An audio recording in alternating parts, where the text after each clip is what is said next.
اه، بسم الله الرحمن الرحیم. ضمن تشکر از سرکار عالی خانم بهرانی که در واقع دعوت کردین که توی این مصاحبه تقریبا علمی در واقع من باشم. واقعیت اینی که اگر بخوام خودم معرفی کنم، هر کسی میتونه راحت یه حسین غفار نژادی با 2 تا اف بزنه و رزومه منو توی نت ببینه. کل تحصیلاتم رو مدرسه و مقاطع مختلفش رو توی تهران بودم. دانشگاه ها رو لیسانس رو دانشگاه تهران خوندم، فیزیک اتمی، فوق لیسانس رو دانشگاه شریف خوندم، فیزیک گرانش و کیهانشناسی، و دکترا رو در شهید بهشتی خوندم، دانشگاه شهید بهشتی. دوباره همین رو شاخه رو ادامه دادم. واقعیت اینه که علاقه‌مندی من به فیزیک از همون بچگی ها بود، ولی واقعا نمیدونستم که اصلا این فیزیکه، این چیزی که من دوست دارم فیزیک هست. مثلا دوره به اصطلاح راهنمایی، چون یه درس علومی داشتیم و عدسی ها رو میگفتن شرایطش رو، بعد همون موقع من علاقه‌مند شدم که 2 تا چیز رو درست بکنم. یکیش در واقع سینماتوگراف بود، منتها مکانیکش فوق‌العاده پیچیده بود. من فقط تونستم یه دستگاهی درست کنم که اسلاید فیلم رو بندازه به پرده و مشغولیت بچگیامون بود. بعد از اون این همین عدسی رو دوباره یه عدسی کاو براش اضافه کردم و یک تلسکوپی به اندازه یک لیوان، قدش واقعا به اندازه یک لیوان بود، و از چیزهای ساده استفاده کردم. مثلا فرض کن ظرف در واقع دارو رو برداشتم، سرتهش رو سوراخ کردم، به جای اینکه ببرم تراشکاری و این حرفا، از پیچ اون استفاده کردم، عدسی رو گذاشتم و تنها چیزی که تونستم ببینم چاله‌های ماه بود. رفته رفته اومدم دبیرستان، قسمت‌های اتمی رو آشنا شدم و همینطور نجوم رو، و به طور خلاصه با گذشت زمان و دانشی که کسب کردم در واقع فیزیک نظری رو ادامه دادم در زمینه گرانش و کیهانشناسی، و این هم به این دلیل بود که اولا گرانش و کیهانشناسی تقریبا کل یونیورس رو سر کار داره باهاش، و من واقعا با قسمت‌های کوچیک فیزیک که یه بخشی از فیزیک باشه، مثلا فقط اپتیک باشه یا فقط مثلا فیزیک هسته‌ای باشه یا فقط فیزیک اتمی باشه، اصلا نمیتونستم اشباع بشم و دوست داشتم تا میتونم بالهامو بزرگ کنم، یعنی تا میتونم عمق هستی رو، این چون واقعا فقط در کیهان شناسی و گرانش هست که همه بخش های فیزیک دخیلن، از گرانشی که نامرئی هست تا چیزهای دیگه از حالت جامد، ترمودینامیک و اونایی که حوزه تخصصش این هست واقعا اشراف دارن که اونایی که تو گرانش کار میکنن به همه موضوعات از نظر حداقل مفهومی و به خصوص قدرت ریاضیات باید اشراف داشته باشن. موضوعاتی که من کار کردم در زمینه ترمودینامیک سیاه‌چاله‌ها هستش، در مورد کیهانشناسی هست، هم در حوزه کلاسیکیش هم در حوزه کیهانشناسیش. موضوعات دیگه‌ای که کار کردم هولوش همین موضوع بوده. مثلا فرض کنید که مدل‌های پیشرفته‌تر از نسبیت اینشتین رو برداشتم و کوانتشش رو انجام دادم. بخشی از اینا به صورت سخنرانی‌های توی کشورهای مختلف بوده. از اونجایی که جهان در واقع پویاست، یعنی داینامیک هست، بنابراین یه ویژگی عظیم عالم اینه که ما هر چقدر که تلاش بکنیم، من مطمئنم طبیعتا به تهش نخواهیم رفت. مثل مرز عالم هست که نور با سرعت ثابت حرکت میکنه، ولی هر چی میخواد برسه به لب عالم فراتر از اون جلوتره، بنابراین هیچ موقع نمیرسه به لب عالم. ما هر چقدر هم تلاش بکنیم درسته به لب عالم نمیرسیم، یعنی هیچ موقع نمیتونیم اشراف 100% به کل هستی داشته باشیم، چون در بطن اون هستیم.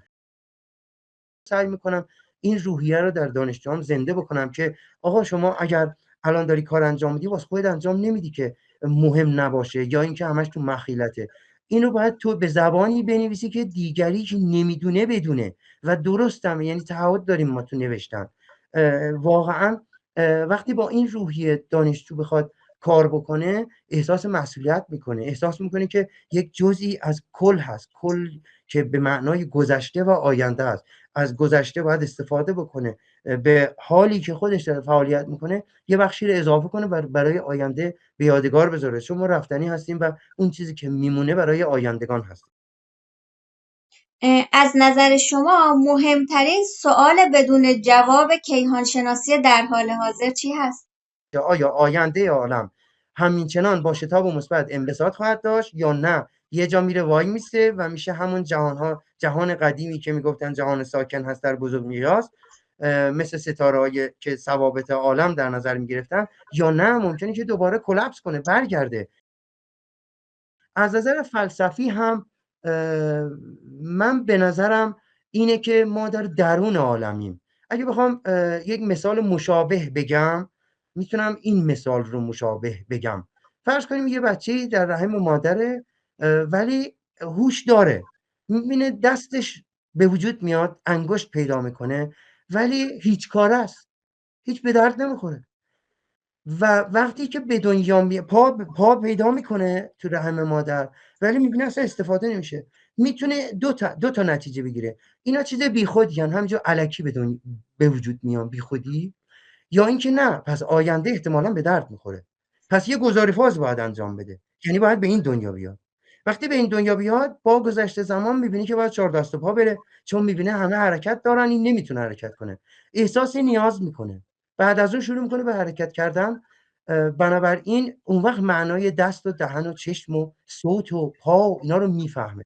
بنابراین چی هستش؟ بنابراین شاید ما در رحم عالمیم، ما در بطن عالمیم، به خاطر اون هرچی دستمون دراز میکنیم به هیچی میرسیم.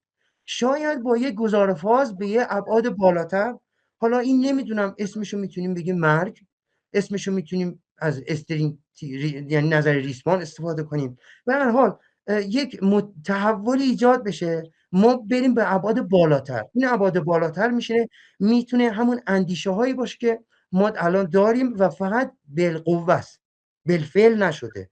اگر برای ما درجه آزادی بدن، مثل در واقع بعد از عالم مرگ، در واقع همینم دو تا دیدگاه داره. یه سری میگن به هیچی میرسیم، یه سری میگن نه واقعا روح پرورش پیدا میکنه مثل مولانا و امثال اینا، بعد قالب بیشتری پیدا میکنه. بنابراین این انرژی عالم هم شاید تا ابد ما نتونیم واقعا اون یقه یک ذره ای رو تو این دنیا بگیریم که بگیم آقا تقصیر شماست که این چگالی انرژی عالم رو با این قطعیت مشخص میکنه. این تصویری هستش که در واقع من از پس پرده این همه این مجهولات میدونم. چه بسا که جهان ما در واقع همزاد دیگه هم داره، فقط از نظر علمی از ما دور افتاده و فقط ما میتونیم با تونل زنی کوانتومی که اگر مثلا فرض کنید روح باشیم میتونیم تونل بزنیم، چون موج شرودینگرمون میشه که تونل میزنه و این جسممون که نمیتونه تونل بزنه، تونل بزنه بره به اون یکی دنیا. واقعا همه ماها دوست داریم ببینیم که از کجا آمده ایم، بهر کجا میرویم. بنابراین اگر امکانش بود سفینه‌ای رو درست میکردم که فقط آرزوی محاله، سفینه‌ای رو درست میکردم که بره پشت افق عالم رو ببینه و این در واقع تکلیف این چگالی انرژی خلا رو روشن کنه واقعا.